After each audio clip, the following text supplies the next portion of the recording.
नमस्कार दोस्तों, मेरा नाम है अभिषेक। तो चलिए वीडियो शुरू करते हैं। तो बेसिकली दोस्तों, मैंने अपने चैनल पे म्यूचुअल फंड टैक्सेशन से रिलेटेड डिफरेंट वीडियोस बनाए हैं। सबसे पहला वीडियो था एसटीसीजी और एलटीसीजी टैक्सेशन के ऊपर में। इस पर्टिकुलर वीडियो में मैंने आपको शॉर्ट टर्म और long term capital gain tax क्या होता है इसको बाय एग्जांपल आपको बताया था। फिर नेक्स्ट वीडियो में मैंने आपको बताया था कि अगर आप म्यूचुअल फंड में इन्वेस्ट करते हैं तो आप किस जरिए अपने टैक्सेशन को बचा सकते हैं, क्योंकि दोस्तों बहुत से इन्वेस्टर्स ऐसे होते हैं जो म्यूचुअल फंड में 10 साल, 15 साल, 20 साल तक इन्वेस्ट करते हैं। इसलिए अगर आप 15-20 साल के बाद में अपना पैसा रिडीम करते हैं तो हो सकता है कि आपके पास में कॉर्पस हो 1 करोड़ का, 1.5 करोड़ का।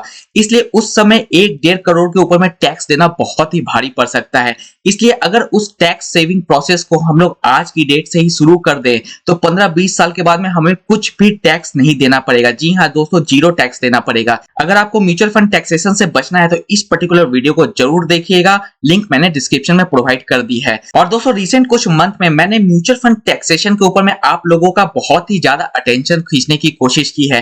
वो इसलिए क्योंकि दोस्तों जो फाइनेंस मिनिस्ट्री है उसने बहुत सारा नोटिफिकेशन जारी किया है और रिसेंट नोटिफिकेशन के अकॉर्डिंग आप जो भी म्यूचुअल फंड ट्रांजैक्शन करेंगे वो सारा का सारा ट्रांजैक्शन अब 26AS फॉर्म में भी रेप्लिकेट होना शुरू हो जाएगा। और इसी तरीके से फ्यूचर में ऐसा भी हो सकता है कि आपको जो भी म्यूचुअल फंड के ऊपर में शॉर्ट टर्म या लॉन्ग टर्म कैपिटल गेन होता है वो भी आपके आईटीआर में रिफ्लेक्ट होने लगे। और इसके बाद में ये आपके ऊपर में निर्भर करता है कि आप उसके ऊपर में टैक्स फिल करें या उस टैक्स को सेव कर ले या उस टैक्स को फिल ना करें। अगर आप उस टैक्स को फिल नहीं करते हैं तो फाइनेंस मिनिस्ट्री ने एक रिसेंट नोटिफिकेशन में कहा है कि म्यूचुअल फंड ट्रांजैक्शंस के ऊपर में जो भी टैक्सेशन नहीं भरा जाएगा उसके अगेंस्ट में अब वो नोटिस भी देना शुरू कर देंगे। इसलिए दोस्तों मैं म्यूचुअल फंड के टैक्सेशन के ऊपर में बहुत ज्यादा अटेंटिव हो चुका हूं और आज की वीडियो में दोस्तों मैं आपको बताऊंगा कि जैसे ही आप म्यूचुअल फंड को रिडीम करेंगे तो उसके बाद में आप अपना शॉर्ट टर्म कैपिटल गेन और लॉन्ग टर्म कैपिटल गेन कैसे पता कर सकते हैं। तो सबसे पहले मैं आपको एसबीआई के वेबसाइट पे ले जाकर के कहां से वो रिपोर्ट जनरेट होता है वो बताऊंगा। फिर मैं एक्सिस म्यूचुअल फंड के वेबसाइट पे ले जाकर के आपको वो रिपोर्ट कहां से जनरेट होता है वो भी बताऊंगा।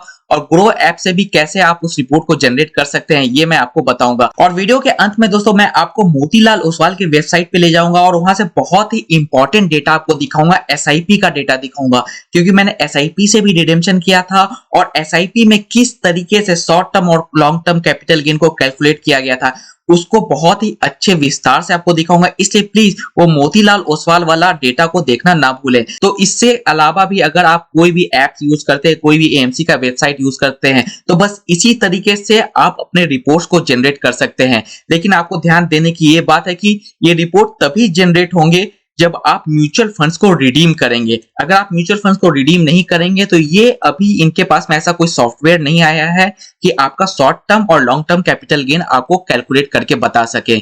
अगर आप रिडेम्पशन से पहले चाहते हैं कि आपका शॉर्ट टर्म और लॉन्ग टर्म कैपिटल गेन आप कैलकुलेट कर ले तो आप मेरे इस वीडियो को देख सकते हैं, इसमें मैंने आपको कैलकुलेट करके बताया है। तो चलिए सबसे पहले हम लोग शुरू करते हैं एसबीआई म्यूचुअल फंड के वेबसाइट से। आप यहाँ पे देख सकते हैं कि मेरा इन्वेस्टमेंट और करंट वैल्यू है, लेकिन मैं आपको बता दूंगी कि एसबीआई म्यूचुअल फंड का जो भी इन्वेस्टमेंट है इससे मैंने बहुत ही ज्यादा रिडेम्पशन ऑलरेडी कर रखा है। तो उस पर्टिकुलर जो भी रिडेम्पशन है उस रिडेम्पशन के ऊपर में मेरा कितना शॉर्ट टर्म और लॉन्ग टर्म कैपिटल गेन हुआ है इसको पहले तो मुझे पता करना होगा।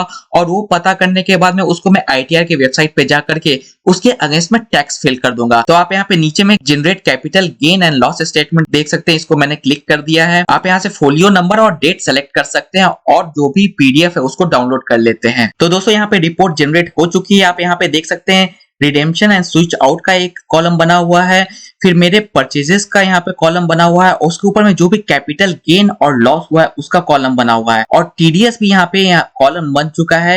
लेकिन यहाँ पे टीडीएस में आप देख सकते हैं कि 0 है, क्योंकि जो भी म्यूचुअल फंड में हम लोग इन्वेस्टमेंट करते हैं उस पे जो टैक्स है वो सोर्स पे कट के नहीं आता है। तो यहाँ पे सबसे पहले आप देख सकते हैं कि SBI focus equity direct growth से मैंने 24 दिसंबर 2020 को और 31 अगस्त 2021 को रिडेम्पशन किया है। तो आप यहाँ पे यूनिट, अमाउंट और सारा कुछ देख सकते हैं और परचेज डेट है इसका 4 फरवरी 2020 का। तो आप यहाँ पे देख सकते हैं कि सबसे पहला जो सेल मैंने किया था 24 दिसंबर को उसने 12 महीने कंप्लीट नहीं किए थे। तो इस हिसाब से मेरा उसके ऊपर में जो भी गेन हुआ वो 4183 का जो गेन था वो शॉर्ट टर्म में कैलकुलेट किया। लेकिन जो मैंने नेक्स्ट रिडेम्पशन किया था वो किया था 31 अगस्त 2021 को। तो इस पर्टिकुलर रिडेम्पशन तक मेरा जो इन्वेस्टमेंट पीरियड है वो ऑलरेडी 12 महीना क्रॉस कर चुका था, इसलिए इसके ऊपर में मेरा जो भी गेन हुआ उसको लॉन्ग टर्म कैपिटल गेन्स में डाला गया है। तो इस तरीके से दोस्तों आप डिफरेंट वेबसाइट्स पे जाकर के अपने रिपोर्ट को डाउनलोड करके शॉर्ट टर्म कैपिटल गेन और लॉन्ग टर्म कैपिटल गेन काफी अच्छे से पता कर सकते हैं और उसके ऊपर में जाकर के टैक्स फाइल कर सकते हैं। ठीक उसी तरीके से दोस्तों आप एक्सिस म्यूचुअल फंड के वेबसाइट पे भी जाकर रिपोर्ट जनरेट कर सकते हैं। आप यहाँ पे मेरा पोर्टफोलियो देख सकते हैं। तो इस पर्टिकुलर पोर्टफोलियो से मैंने बहुत ज्यादा रिडेम्पशन भी ऑलरेडी कर रखा है। तो उस रिडेम्पशन के ऊपर में मुझे ये पता करना है क्या कि लॉन्ग टर्म और शॉर्ट टर्म कैपिटल गेन कितना हुआ है मेरा।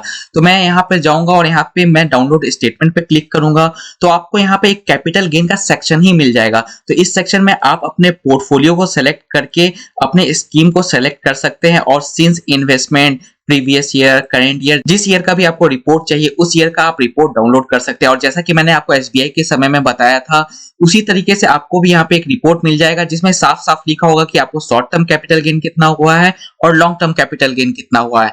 तो अब बात करते हैं ग्रो ऐप की। अगर आपने ग्रो ऐप के थ्रू इन्वेस्टमेंट किया है तो आपको यहाँ पे अपने नाम पे क्लिक करना है, आपको सेटिंग्स में जाना है। सेटिंग्स में जाने के बाद में आप रिपोर्ट्स पे क्लिक करेंगे और आपको यहाँ पर भी capital gains of mutual funds दिखेगा। तो आप यहाँ पे सेलेक्ट कर सकते हैं और जिस भी फाइनेंशियल ईयर का आपको कैपिटल गेन चाहिए आप यहाँ पे डाउनलोड कर सकते हैं। तो मैंने यहाँ पे डाउनलोड कर लिया। इस एक्सेल शीट को मैं खोल के आपको दिखाता हूँ। तो आप यहाँ पे देख सकते हैं आपको दो टैब है, इक्विटी और डेट का।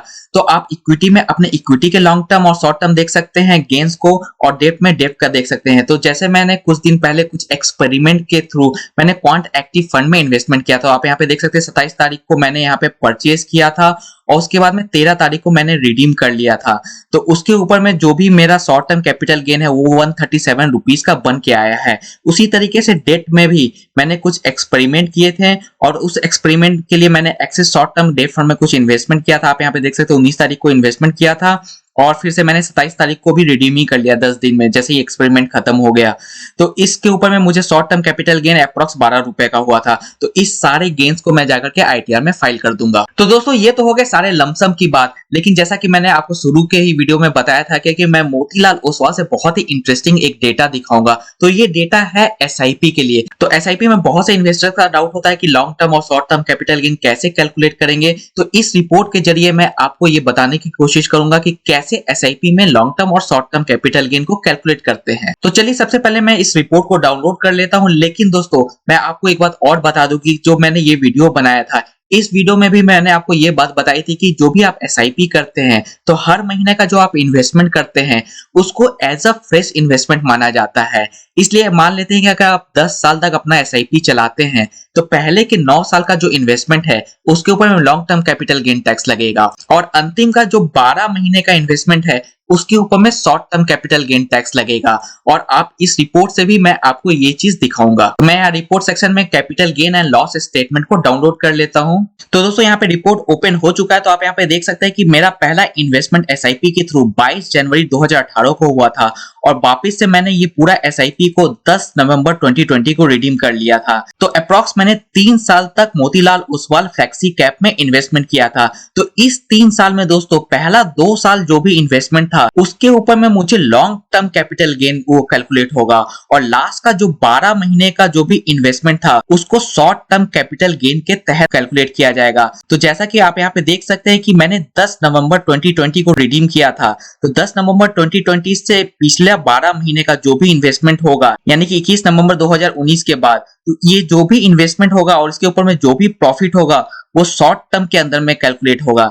लेकिन उसके पहले जो भी इन्वेस्टमेंट होगा वो लॉन्ग टर्म कैपिटल गेन के तहत में उसको काउंट किया जाएगा।